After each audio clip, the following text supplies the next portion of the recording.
When I when you read Born a Muslim, I mean, you don't have to read the Born Muslim, but just, even when you look at India, you can see that the Indian Muslim community are going through a lot of hardships in very different ways. There's the lack of economic opportunities, there's discrimination, there's class conflicts, so various issues.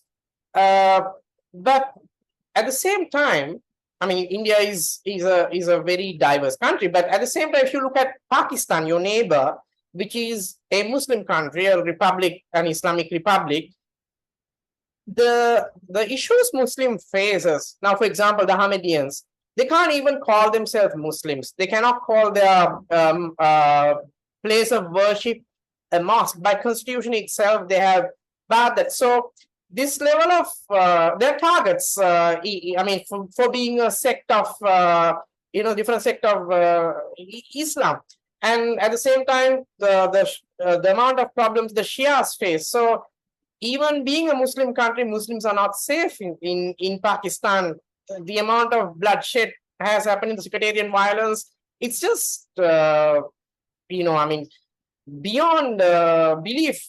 I'm sure you might have heard and seen that even a Sri Lankan was brutally murdered in Pakistan. So the tolerance is way. I mean, these all happen on based on religious grounds. So the tolerance level is almost next to zero. So do you think that the Indian Muslims are better off compared to their counterparts? I'm not saying you have to look at a global scale, but if you look at the next door neighbor, what's your opinion on that?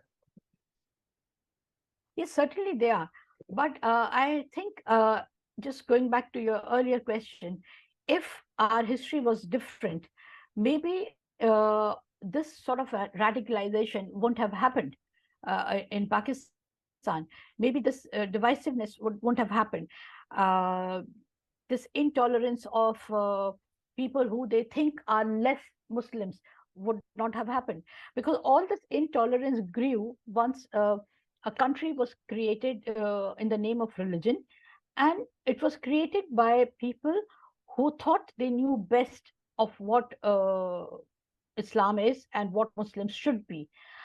If there was no partition, this group of people, the Jamaat-e-Islami, they would not have had so much of traction and so much of influence on the society to shape its collective thinking in the way they did. So if you see all this that you've been talking about, the the atrocities against Shias, the complete marginalization or pushing out of the Islamic fold of the Ahmadis. All of this has been the consequence of Pakistan's struggle with its constitution. I mean, they wrote one constitution, then they said, no, we need to write a better one, and then they tried to write another one.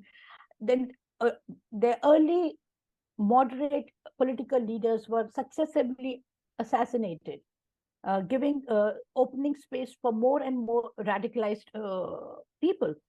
So all of this was a consequence of giving space to the radical elements, because whenever you support or you give space to radical people, you are limiting or you're closing the space for the moderate people.